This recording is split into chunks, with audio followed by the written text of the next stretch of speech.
Bueno, nuevamente nos encontramos en este espacio de las videoclases de los teóricos magistrales de Fundamentos de Psicología. Nos toca comenzar a trabajar los contenidos de la unidad temática número 3, donde vamos a ver fundamentos de psicología cognitiva. Vamos a ver, como siempre decimos, los contextos de producción de estas teorías, los antecedentes teórico-metodológicos que están presentes en las fundaciones, en las bases de estas construcciones teóricas, en relación también a las preocupaciones propias de la época, estas producciones de conocimiento, que son las teorías psicológicas que vemos en esta materia, como siempre decimos, van respondiendo a distintas preguntas, a distintos requerimientos de época que van bastante más allá de la disciplina en sí como unitaria, como autónoma, sino que se insertan en un campo plural en relación a debates con otras teorías psicológicas, pero también un campo que es atravesado por los debates de las producciones de conocimiento de toda una época. En ese sentido vamos a estar recuperando algo de lo que ya venimos trabajando sobre la producción de conocimiento característica de la modernidad, este, atravesada por eh, también distintas condiciones más amplias, sociales, este, y políticas de la organización de los estados modernos, de las distintas naciones, a lo largo de un gran tiempo histórico marcado por revoluciones, guerras, cambios en los enfoques sociales, políticos, económicos. Ustedes van a ir hilvanando a medida que vaya siendo posible también los distintos contenidos que vamos viendo en las distintas unidades, con lo cual recomendamos siempre ir llevando más o menos al día las lecturas y bueno, ver las clases y escuchar las clases de las distintas unidades. En la medida de lo posible, siempre es importante ir integrando estos contenidos.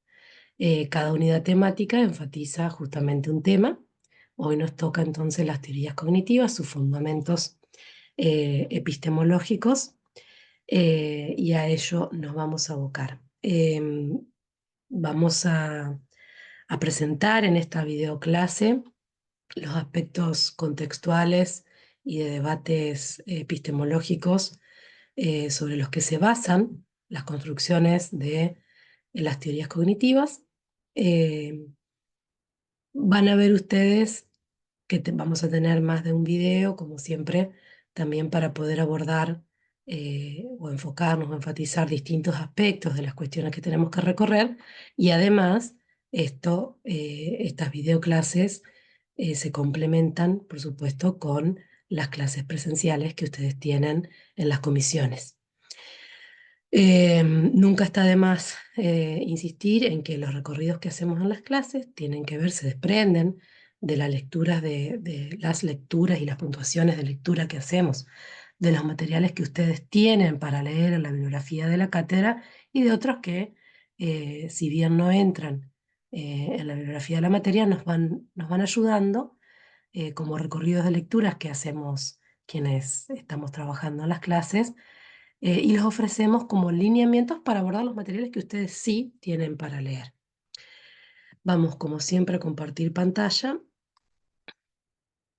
y van a tener también estos soportes que utilizamos de PowerPoint en los materiales que dejamos siempre en Moodle. Ahí, perfecto.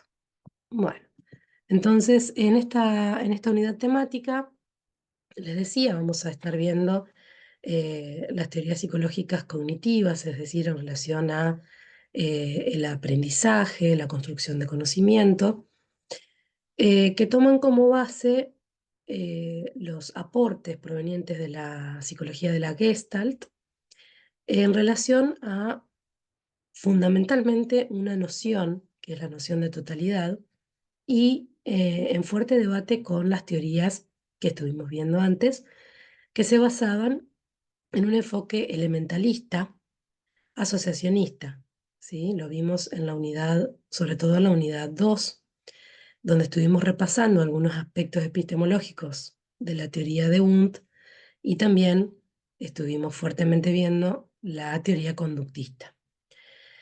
¿En qué sentido van a debatir los teóricos de la Gestalt?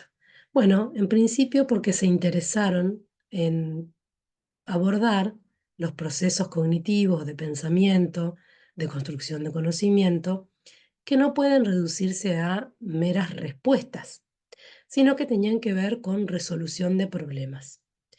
En ese sentido, los teóricos de la Gestalt trabajaron en experiencias relacionadas con la resolución de problemas y pudieron conceptualizar unos procesos de pensamiento que no podían pensarse como respondientes o como reproductivos, en el sentido de reproducir lo aprendido de manera mecánica, sino que tenían que ver con procesos productivos. El pensamiento productivo es el pensamiento que genera, que construye, que produce algo nuevo, algo que no necesariamente estaba dado en los elementos presentados, ni es una respuesta a estos elementos meramente como reacción, sino que tienen que ver con la acción y tienen que ver con la producción.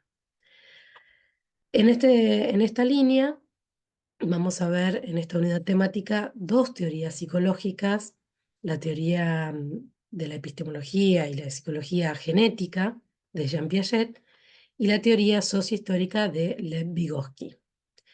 En relación a la teoría psicológica genética, la epistemología y la psicología genética de Jean Piaget, nos va a interesar justamente el énfasis que estas construcciones teóricas atribuyen o ponen en la acción a los procesos cognitivos, que son procesos, como vamos a ver, de construcción. Una construcción o génesis genética, es importante y lo subrayamos mucho porque a veces aparece una confusión que necesitamos que dejen de lado esa acepción del término genética como vinculado a los genes, vinculado a la biología genética. No tiene nada que ver con esto. Génesis también tiene otra acepción que tiene que ver con pensar los orígenes. Tampoco nos vamos a dedicar a esto, pero sí a una tercera acepción que tiene que ver con los procesos generativos, con la generación, en este caso, generación de conocimiento. Estos son procesos que se dan a través del tiempo y que tienen que ver con construcciones. Ahora vamos a ver, por eso también se llaman teorías constructivistas. La construcción de conocimiento, entonces, no es un aprendizaje mecánico, como decíamos, no es memorístico, no es reproductivo, hay algo que se construye, que no estaba dado a las condiciones iniciales y que al cabo de este proceso constructivo puede emerger como novedoso. Esta teoría de Piaget se va a preocupar por la generación de estructuras o de esquemas de conocimiento en el desarrollo psicológico, por un lado, y también en el desarrollo, en los distintos desarrollos de la comunidad científica, es decir, construcción de conocimiento como un aprendizaje en el desarrollo de un individuo, en el desarrollo, como va a decir Piaget, del niño, cognitivo, en el desarrollo cognitivo del niño, o también en los desarrollos de conocimiento de las construcciones de las grandes teorías en el ámbito científico. Por eso también tenemos la teoría, que era la primera preocupación de Piaget, que se llama epistemología genética, es decir, la construcción de conocimiento a nivel de la comunidad científica. La otra teoría que vamos a estar comentando es la teoría sociohistórica de Lev Vygotsky, como les decía, Esta teoría se va a preocupar por los procesos de construcción de conocimiento, acentuando el uso de herramientas, acentuando la dimensión social e histórica, cultural e intersubjetiva eh, presente en los procesos cognitivos. En este sentido, los desarrollos de Lev Vygotsky tienen que ver con la experiencia estética, con la creación artística y con esos vaivenes, como decíamos también, con esas interrelaciones, con esos interjuegos entre la creatividad y la repetición. Eh, En principio podríamos decir de objetos culturales, pero en un sentido más amplio también, esos objetos culturales van formando nuestra realidad social e histórica. Con lo cual, lejos de tratarse del aprendizaje meramente como una respuesta a un estímulo, podríamos decir, estos desarrollos teóricos van a indagar sobre cómo se va produciendo la realidad social e histórica en la que vivimos. Otro de los aspectos que necesitamos recuperar para esta videoclase es recordar un poco las diferencias entre la academia estadounidense eh, como contexto de producción de la teoría conductista y la academia europea, alemana, austríaca, rusa, mucho más marcada, mucho más atravesada por los estudios que involucraban amplios sectores de las producciones académicas, amplios ámbitos de las producciones académicas, es decir, los desarrollos de muchísimas disciplinas, no solamente las de las ciencias naturales, biología, fisiología, física, química, sino también el arte, también el lenguaje, también la historia, también la sociología y la psicología, que, como decíamos, estaba muy emparentada con la filosofía. Es decir, las preguntas por distintos aspectos de la existencia, ¿no? En este sentido, los desarrollos de los teóricos europeos de esta época que estamos estudiando son trabajos interdisciplinarios, que no son fácilmente despejables como la unidisciplina psicológica con un único objeto bien delimitado, ¿no? Como veíamos en la clase anterior, sino que toman aportes de distintas disciplinas, de distintos ámbitos de la vida humana. Estos estudios que vamos a estar revisando recorren toda la modernidad, ¿no? Como siempre decimos, no son estudios que podamos decir, bueno, eh, primero vino este, después vino el otro. No es una historia de relevo, sino que van conformando toda una episteme, todo un saber, una manera de pensar de toda una época que es la modernidad, eh, con todos los desarrollos científicos y también sociales y culturales. Como situamos, también, bueno, desde el cursillo, pero también en la unidad 1, la autonomización de la psicología como una disciplina autónoma, es un fenómeno que podemos ubicarlo hacia 1930 en la Academia Europea, ¿no? Y que justamente tenía que ver con debates por separarla, o sí, separarla, autonomizarla de la filosofía. Pero los estudios que vamos a ver hoy no empezaron con esta autonomización de la psicología. Son teorías psicológicas, pero se basan en estudios que podríamos situarlos a fines del siglo XIX, pero también podemos rastrearlos mucho antes, ¿sí? Entonces, esta idea de que las teorías empiezan en un momento determinado y antes, no sé, no había nada, bueno, es una idea un poco simplificadora de la historia del conocimiento. Entonces, tengamos siempre presente que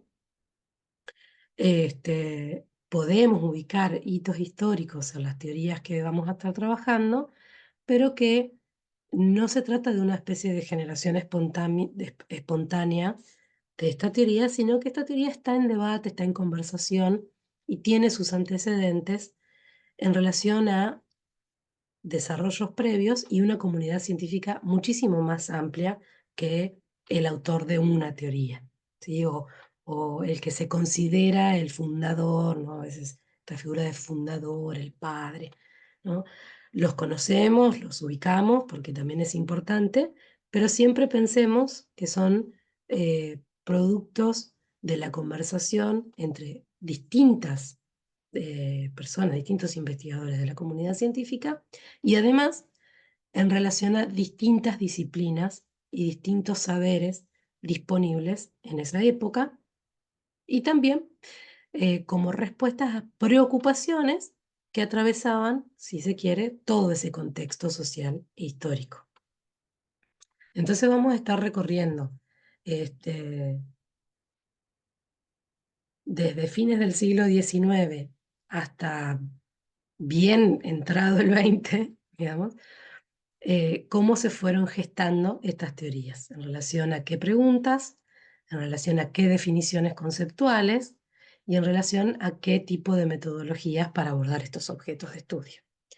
En 1920 ubicamos, por ejemplo, como una fecha, no por la cronología, sino como un momento de importancia, dos obras provenientes de estas teorías que vamos a estar viendo hoy.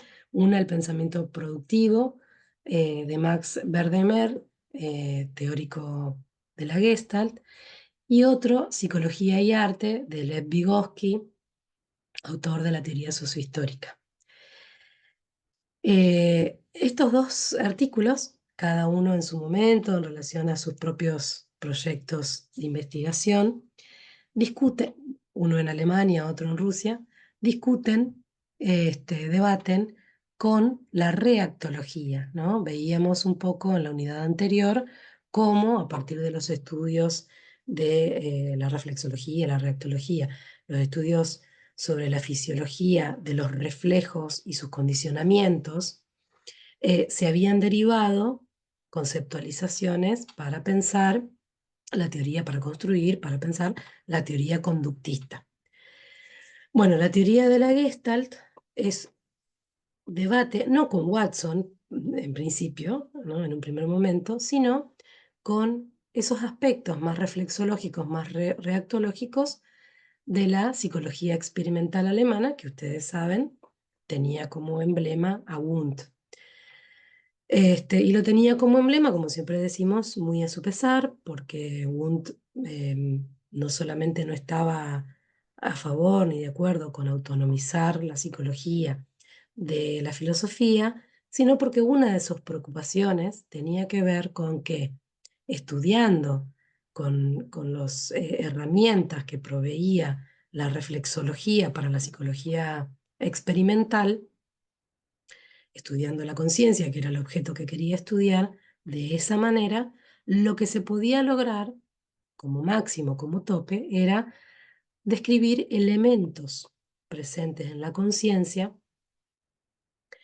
que nada tenían que ver con otro tipo de procesos psicológicos, que llamó procesos psicológicos superiores, y que proponía, había que estudiarlos desde la perspectiva de la psicología de los pueblos o psicología cultural. Ha tenido distintos nombres, eh, ha tomado distintos nombres, no nos vamos a detener en eso, pero sí en poder justamente ubicar una preocupación por no reducir los procesos psicológicos a una muy pequeña parte de todo esto que tenía que ver con describir los elementos presentes en la conciencia. Sin embargo, la teoría de la Gestalt va a debatir justamente con ese desarrollo, perdón, vamos a hacer silencio de esto, con esos desarrollos teóricos que son los que van llevando como estandarte a Wundt, pero van llevando en los procesos de institucionalización de la psicología a su autonomización. Por un lado, entonces va a debatir con esta vertiente de la psicología alemana. Pero además, producto de otros factores que podemos denominar extradisciplinares, digo, ya no en los debates en relación a la propia disciplina psicológica, sino en relación a las condiciones epocales. Tanto Weidemeyer como Verdemeyer como otros teóricos de la Gestalt van a tener que exiliarse, van a tener que irse de Alemania y van a exiliarse en Estados Unidos en el contexto de la persecución de intelectuales judíos por el nazismo. Con lo cual, bueno, Einstein también, ¿no? Con lo cual, sus trabajos de investigación y sus producciones académicas van a continuar desarrollándose hacia 1930 en Estados Unidos, en una universidad llamada New School for Social Research, la nueva escuela para las investigaciones sociales, que en ese momento, en ese contexto, funcionó justamente como una universidad del exilio y como una especie de dispositivo de refugio, de rescate de esta cantidad de intelectuales austríacos, alemanes y demás, que tuvieron que irse de Alemania perseguidos por el nazismo. Eh, Esto, más allá de las especificaciones históricas, sociales y políticas, y cómo esto fue atravesando sus producciones teóricas, trae como consecuencia directa que los teóricos de la Gestalt irrumpan en la escena norteamericana en un momento en que, como decíamos, eh, el protagonismo, si se quiere, de la escena académica en psicología tenía que ver con la teoría conductista y su propósito de controlar la conducta, de escribir, predecir, explicar, predecir y controlar la conducta. Entonces, también va a entrar en debate con los esquemas conceptuales y metodológicos de la teoría conductista. Las teorías que vamos a ver hoy tienen en común la preocupación por comprender entonces los procesos psicológicos no meramente como reacciones, como respuestas a estímulos que pueden observarse en situaciones experimentales absolutamente controladas, como las que proponía, ¿se acuerdan?, el conductismo, bajo los lineamientos positivistas, sino que se van a preocupar por comprender estos procesos psicológicos en los amplios campos de la experiencia en los que estos procesos psicológicos suceden, ¿sí? Los procesos psicológicos superiores están ligados en la experiencia al uso de herramientas, herramientas simbólicas como por ejemplo el lenguaje, pero también otras herramientas, y los objetos culturales, ¿sí? Entonces, en esta vertiente, si bien, por ejemplo, la psicología de la Gestalt va a debatir en sus inicios en Alemania con los desarrollos ligados aún de la psicología experimental, en esta vertiente propia de su producción se pueden emparentar con aquellas propuestas también guntianas de estudiar la psicología de los pueblos. Eh, pero además de la teoría de la Gestalt, también vamos a ver entonces teorías cognitivas, decíamos, ¿no? eh, producidas por otros teóricos en otros momentos, en otros lugares, pero que comparten esta preocupación, comparten esta base, este esquema fundante, fundacional, en la base de sus construcciones teóricas, la preocupación por comprender los procesos psicológicos en los amplios campos de la experiencia en los que suceden. En este sentido, la experiencia humana, la experiencia intersubjetiva, sucede, como decíamos también en la primera unidad, como veíamos también en la primera unidad, en dimensiones que exceden lo meramente fisiológico, lo meramente orgánico, o aquello que podemos estudiar con las ciencias de la naturaleza, porque suceden a la dimensión simbólica, semiótica. en la dimensión del sentido.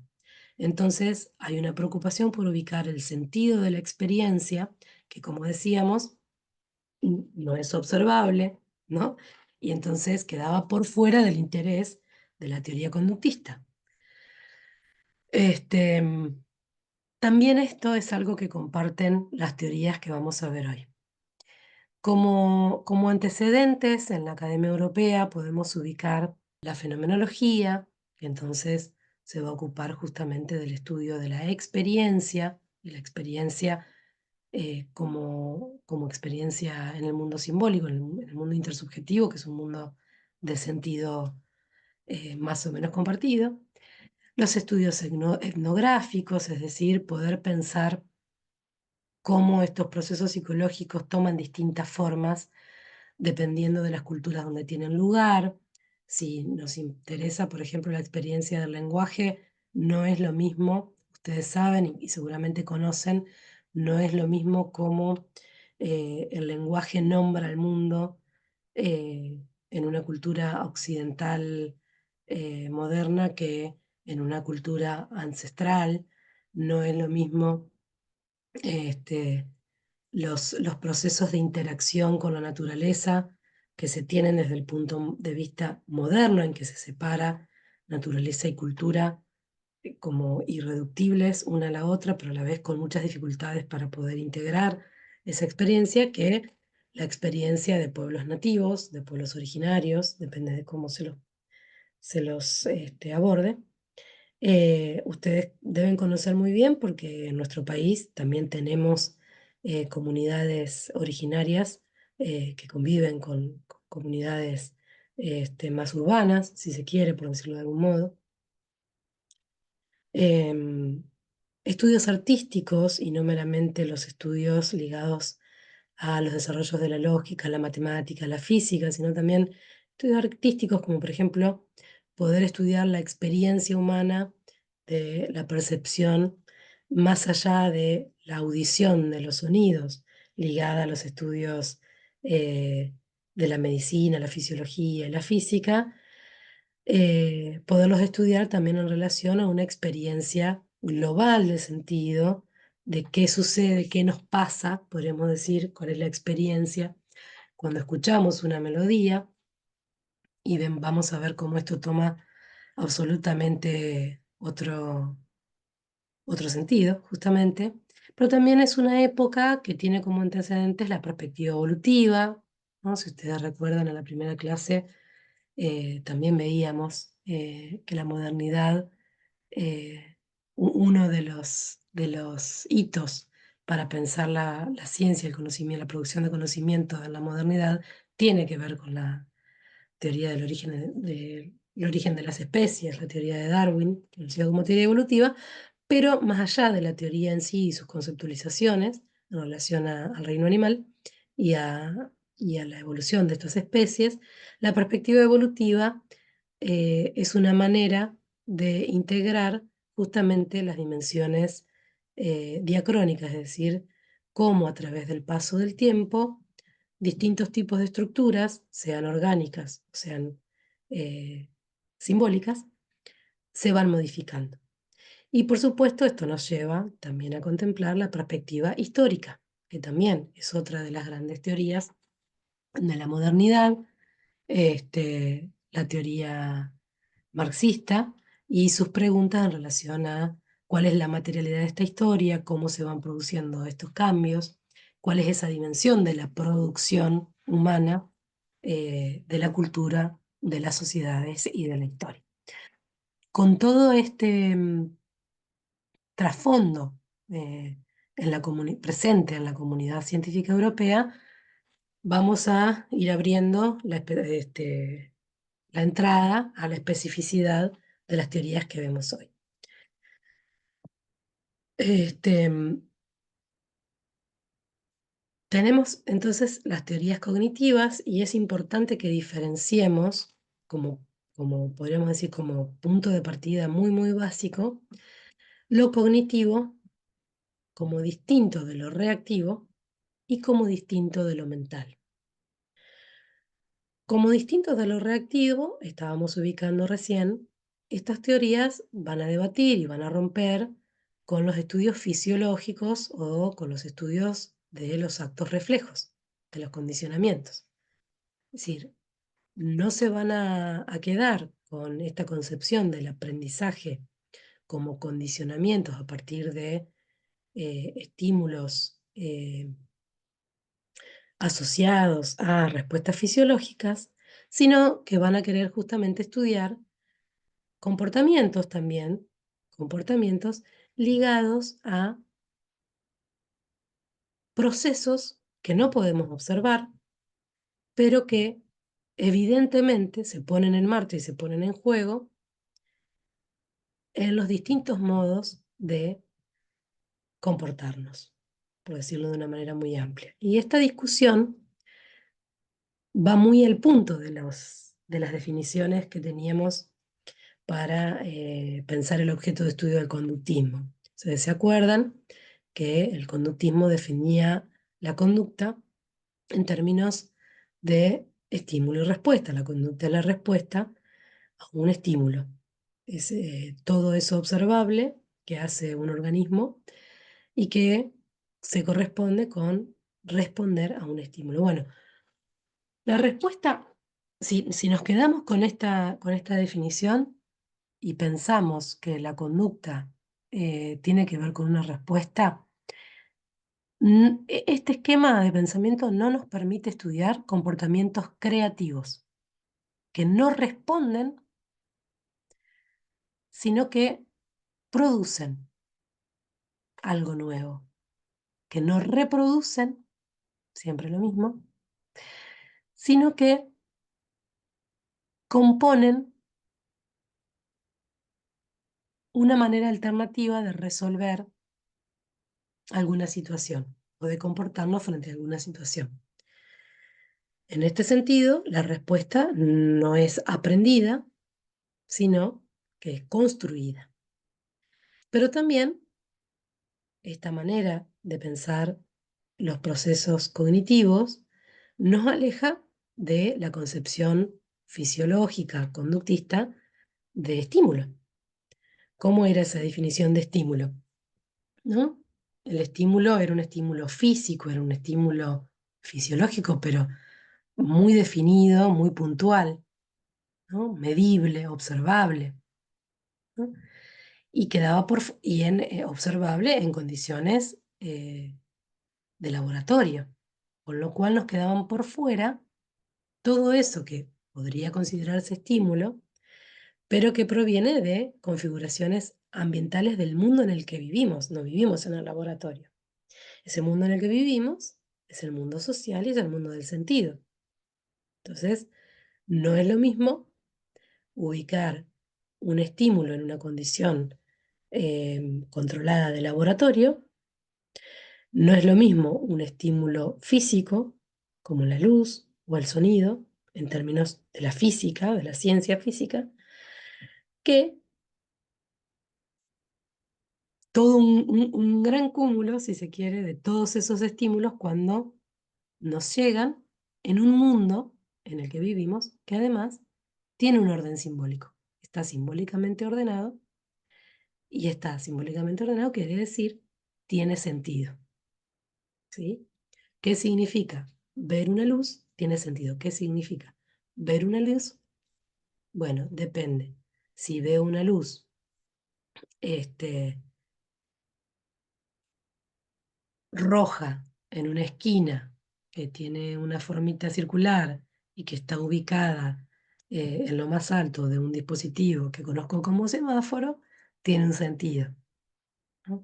Si veo una luz roja que parpadea fre- frente a mí, pero que además forma parte de otro dispositivo que me enfoca, que tiene una lente y demás, significa que estoy frente a una grabadora de video y está grabando. Si veo una luz roja sobre un vehículo que también es todo rojo y que además suena de una manera en particular y que viene muy rápido y todos los otros autos se corren de la calle, además probablemente signifique que vienen los bomberos. Estamos dando ejemplos muy simples, pero justamente para referirnos a que luz, que es un fenómeno físico, y rojo, que es un atributo de ese fenómeno físico, son elementos de un estímulo que son estímulos físicos sin ninguna duda, pero que no tienen nada que ver con la experiencia que hago de esa luz roja, que depende justamente del contexto o del ambiente o de la situación, diríamos hoy, de la situación en que ese estímulo físico se presenta, ¿sí?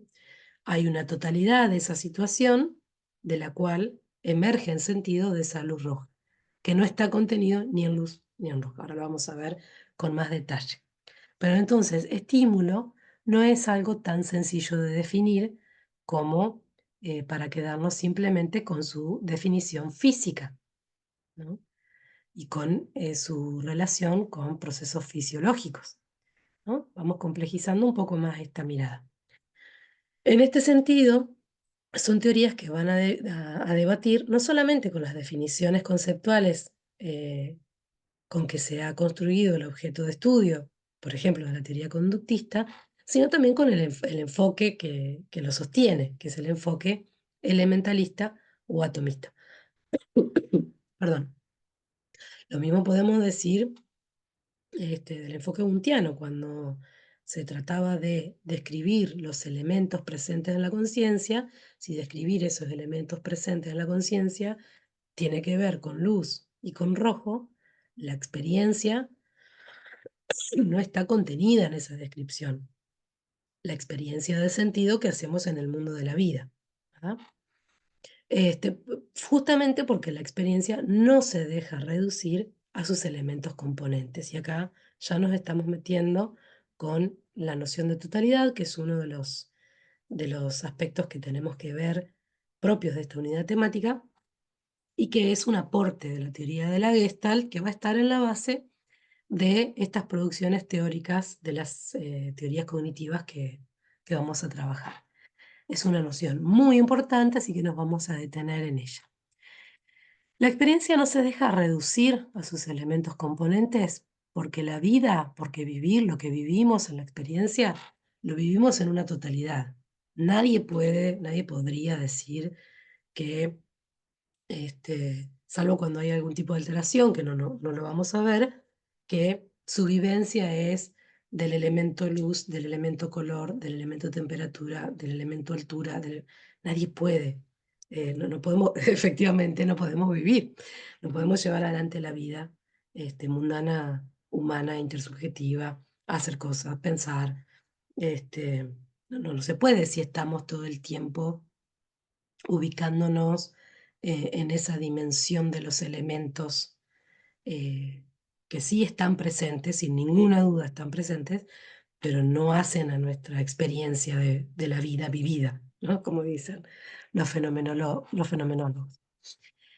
Pero además, porque aunque lo intentáramos, como poníamos como ejemplo antes, describir esos elementos o detenernos solamente en esos elementos tampoco nos da como resultado, asociándolos después, eh, el sentido de la experiencia. No se trata de primero distinguir los elementos, pero después, bueno, no importa, porque después igual los voy a volver a reunir. No, tampoco. ¿Por qué? Porque entre esos elementos existen relaciones dinámicas, que además son también relaciones simbólicas, que hacen que una luz asociada al color rojo, es decir, una luz roja. Ven qué difícil que es hablar así también, ¿no? Una luz roja tiene una relación espacial con otras luces de otros colores, puestos en un lugar determinado, en una ciudad, porque esto no sucede en cualquier lado, y significa, ¿no? Y la experiencia que hacemos de esto es frenar el auto, o parar de caminar, no cruzar, ¿no? O la bici o lo que sea, la moto. No tiene nada que ver con que volvamos a reunir los elementos, sino que hay toda una relación entre estos elementos que además es lógica, que además es espacial y que fundamentalmente es simbólica, es una construcción simbólica de el mundo en el que vivimos cuando vivimos en una ciudad que tiene semáforos. Esa luz roja que en realidad significa parar. ¿Y por qué además no se puede reducir la experiencia a sus elementos?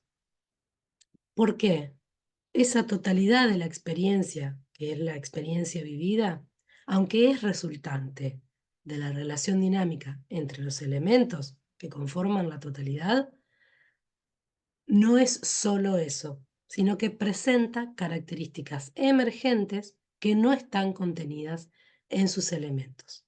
Hay un plus, en inglés y en francés significa más, hay algo más que emerge de toda esa composición que forman los elementos relacionados entre sí y que tiene que ver, por ejemplo, con una convención social, que no está presente ni en los elementos ni en su relación y sin embargo está operando significativamente.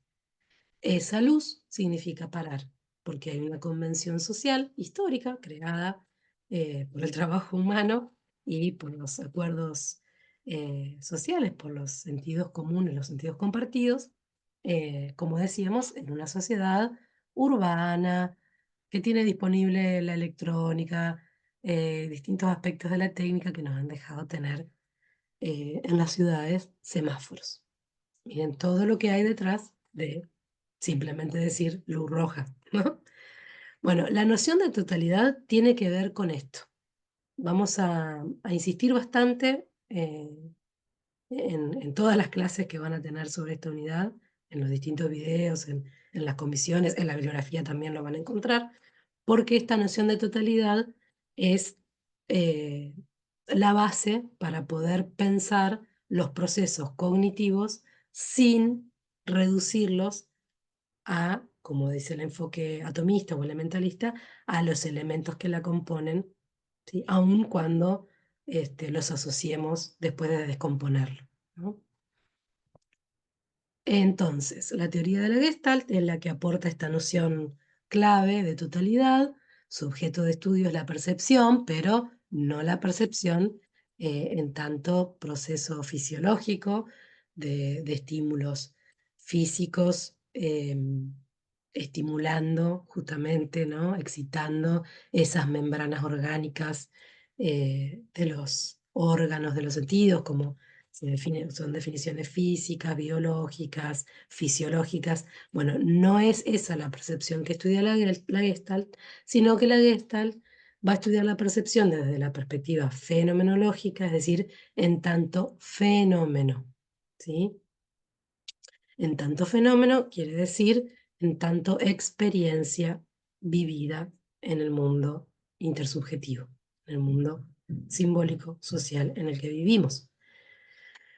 Entonces, la experiencia perceptiva como fenómeno es un fenómeno global, es un todo, no es la percepción de elementos, no admite ser descompuesta en elementos simples, cada uno por su lado, aunque después los reúna, y sucede en el mundo de la vida, que es el mundo del sentido, con lo cual, en el mundo cultural, simbólico, histórico y social, con lo cual, si queremos abordarlo desde los modelos de las ciencias naturales, no vamos a poder, porque no es el mismo objeto de estudio, no estamos dando la misma definición. Percepción, la percepción de un estímulo como un elemento de la conducta no tiene nada que ver con la percepción como objeto de estudio de la Gestalt, en tanto experiencia, fenómeno global de la experiencia vivida en el mundo del sentido. Miren todos los debates que vamos encontrando con estas producciones de la teoría gestáltica en ese campo plural, como siempre decimos, donde había otras teorías disponibles, pero bueno, debaten tanto en cómo van a definir el objeto de estudio y por supuesto entonces también en cómo van a abordarlo. Vamos a ver ahora un pequeño video de los, porque también son estudios experimentales, del emblemático estudio, bueno, una serie de estudios de muchos años que inicia Verdheimer entonces desde Austria, desde sus estudios en Austria, y continúa desarrollando en Alemania y termina de teorizar en Estados Unidos, este, con sus desarrollos en relación al pensamiento productivo. Vamos a ver, esto es un clip de un video que está disponible en YouTube. Es un recorte, cito, vamos a verlo para que ustedes conozcan esta experiencia que denominó fenómeno Phi y que tiene que ver con el estudio del movimiento aparente. Percibir el movimiento no tiene nada que ver con percibir luces estáticas, aunque ese estímulo sean luces estáticas. Ahora lo vemos.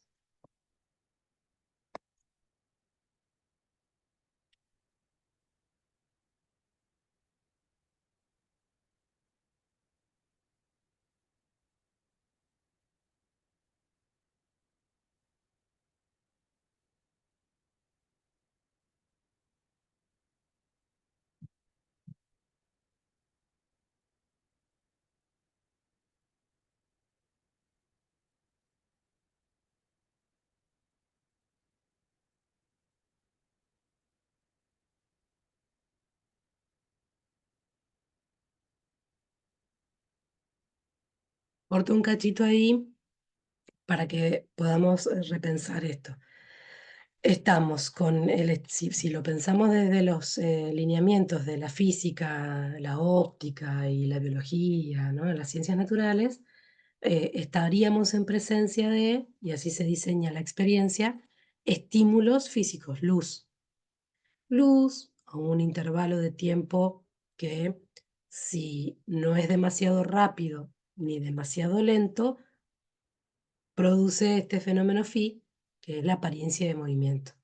Si es demasiado lento, veo que se prende una luz, se apaga. Y en el rectángulo de al lado se prende otra luz y se apaga. Y en el rectángulo de al lado se prende otra luz y se apaga. ¿Sí? Estos podrían ser considerados elementos de ese movimiento aparente.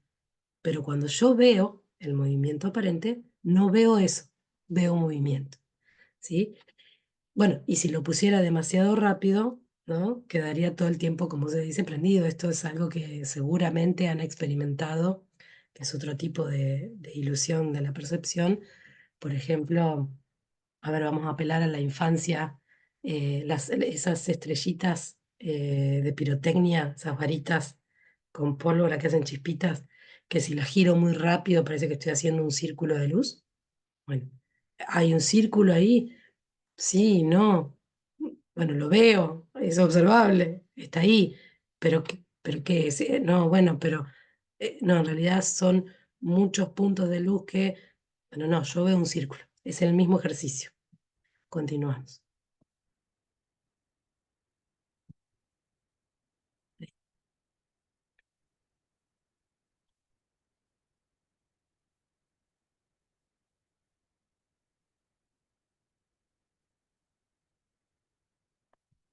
Bien, entonces,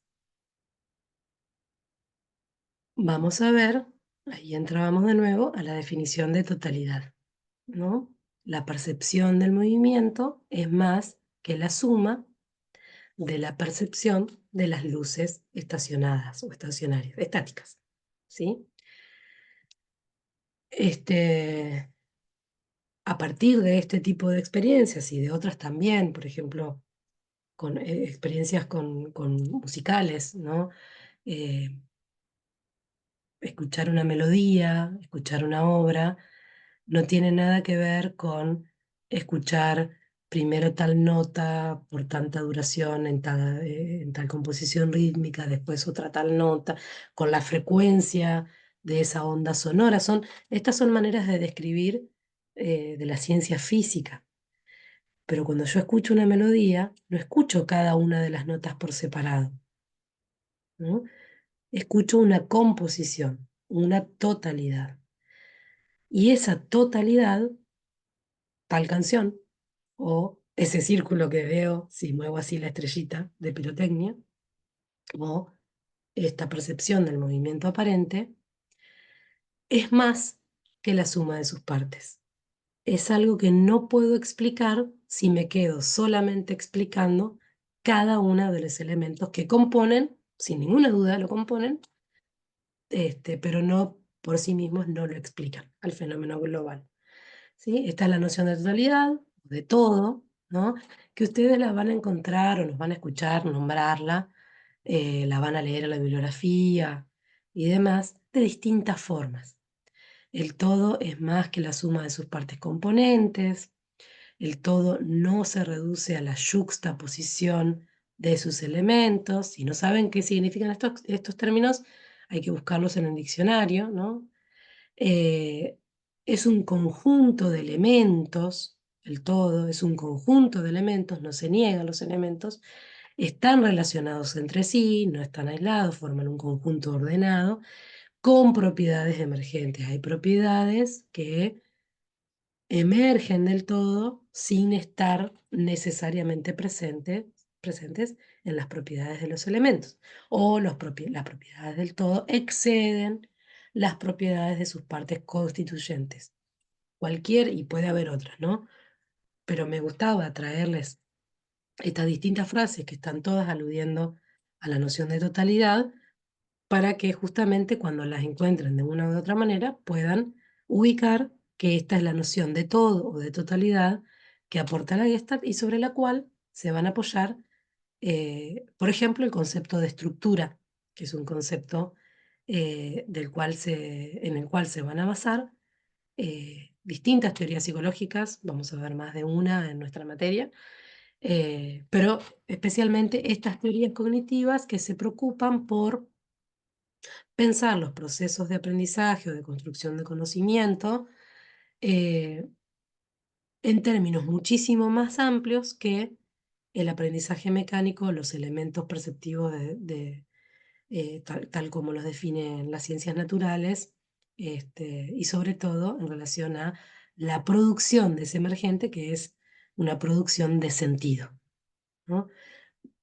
Ver un círculo, en vez de ver punto por punto un movimiento de una luz en una trayectoria definida, que va definiendo ese círculo, es otorgarle a esa cantidad, a esa serie de estímulos físicos, un sentido. Es un círculo, ¿no?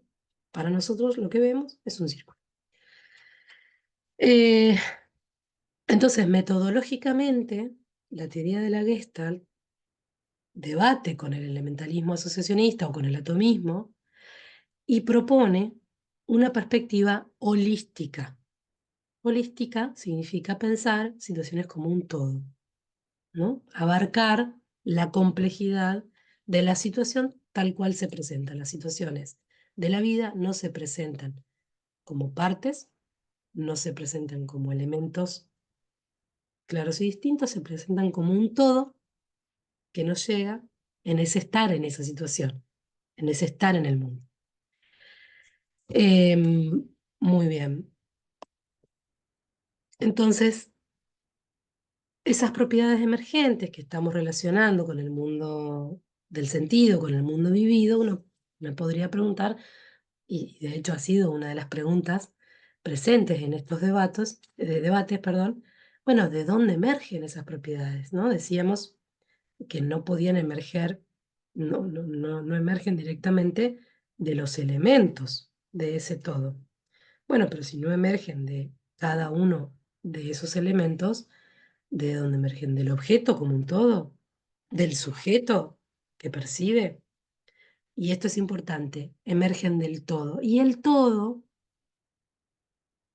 en la tradición fenomenológica, en la experiencia perceptiva, en tanto fenómeno del mundo de la vida, queda configurado por esa misma experiencia. La experiencia es el todo.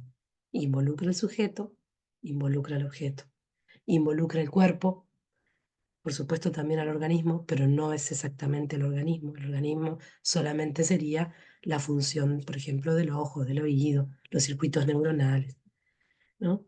No, el cuerpo en el mundo, no solamente el organismo respecto de un estímulo físico, ¿Involucra la pasividad porque hay algo de este mundo que se recibe? Sí, pero también la actividad porque hay algo de ese mundo que sentimos, percibimos, que asignamos, ¿no? Al que asignamos un sentido y que nos da sentido a la vez. En el mundo, justamente, esta experiencia sucede en el mundo, no sucede en los aspectos físicos de la naturaleza, sucede en un mundo que para eh, la experiencia humana tiene que ver con un mundo donde hay objetos, pero también hay otros, donde está el cuerpo, que también es una especie de objeto, pero también es yo, y entonces es también subjetivo, pero hay también otros cuerpos, entonces hay una intersubjetividad, pero además hay sentidos sociales que son producto de la convención, del acuerdo, entonces también interviene la historia, porque ya quedamos en algún momento, evidentemente, muy de acuerdo en que el rojo ahí arriba, en esa luz, significa parar, ¿se entiende? La experiencia como un todo, es un fenómeno complejo que no se deja reducir ni podemos estudiarla separando los distintos aspectos.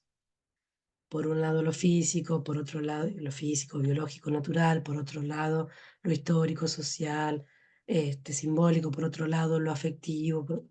La experiencia vivida es una experiencia integral.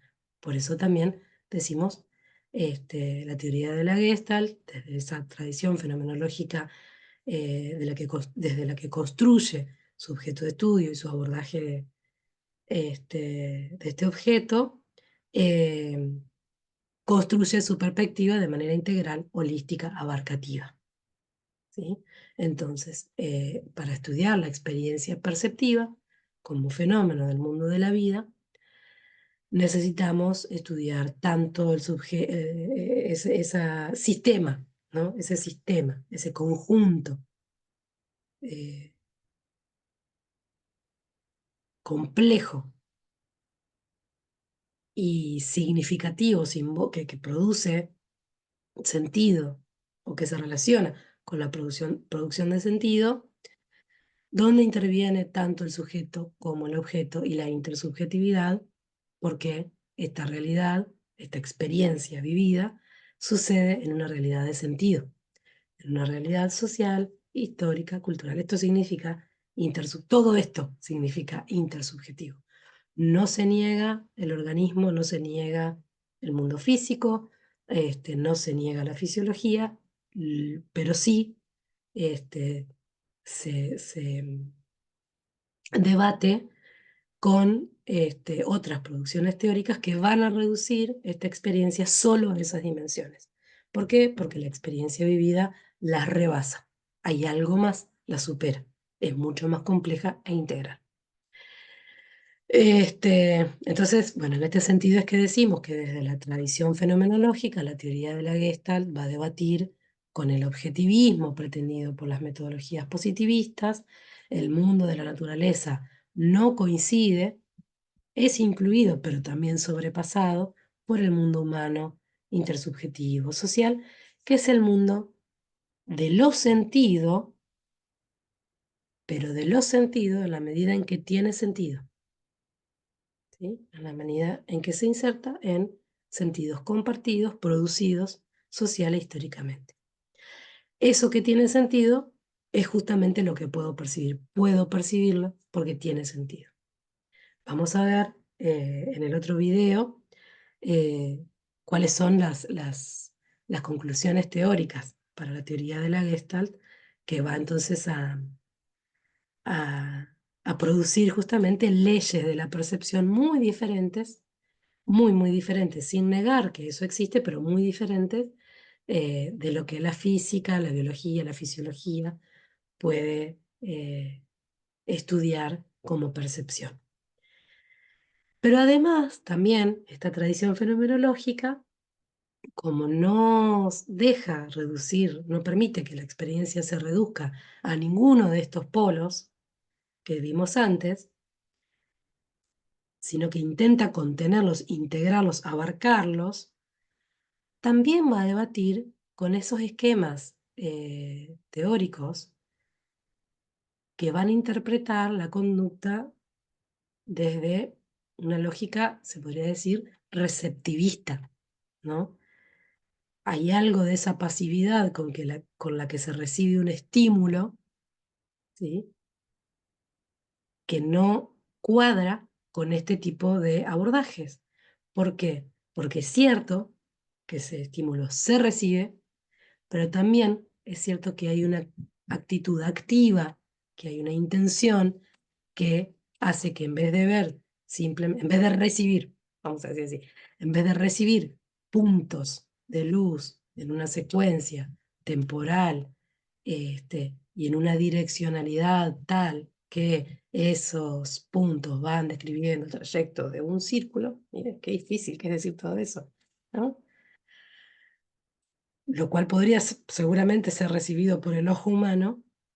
La experiencia perceptiva lo que nos dice es, veo un círculo. Hay algo de estar ahí produciendo un sentido en relación a esa cantidad de estímulos que se reciben en la membrana ocular, ¿sí?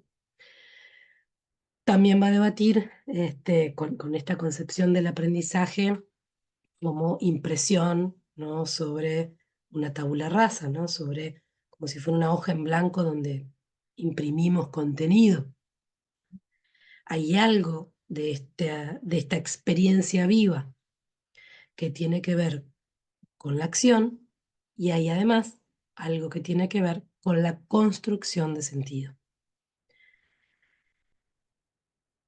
Fíjense qué diferente que es entonces decir que el comportamiento es la respuesta a un estímulo físico y observable, con decir que el comportamiento es una experiencia integral en un mundo de sentido que involucra tanto el cuerpo como el organismo, la recepción como la acción, el mundo simbólico como el mundo físico, en una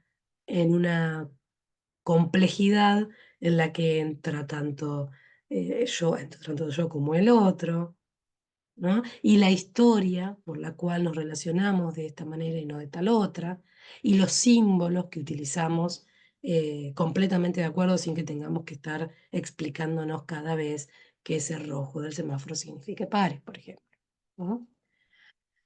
Bastante diferente. Entonces, esto no solamente es distinto no solamente nos sirve para distinguir las teorías, que es importante hacerlo, sino para comprender los debates de esta pluralidad del campo de la psicología que venimos ubicando.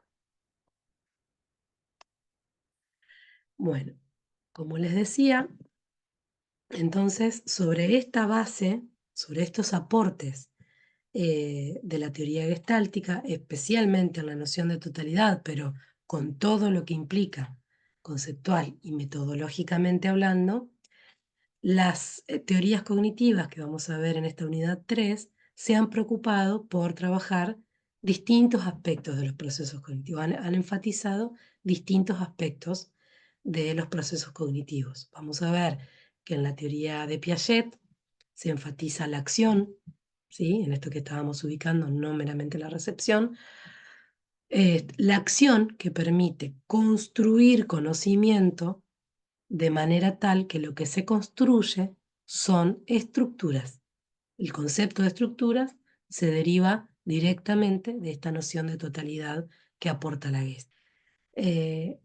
Como les decía, la teoría genética, el constructivismo genético de Piaget va a enfatizar estas acciones en el mundo intersubjetivo, que son acciones respecto de los objetos, que involucran, digo, al objeto y al sujeto, que por supuesto no niegan eh, condiciones madurativas que tienen que ver con lo biológico, pero que no pueden reducirse a esas condiciones biológicas, sino que tienen que ver con la construcción de esquemas de pensamiento o estructuras, totalidades, de pensamiento y de aprendizaje, que durante un tiempo pueden estabilizarse, y las llamó entonces estados de conocimiento, pero que a lo largo del tiempo también se van transformando a través de procesos generativos que van justamente produciendo nuevos esquemas,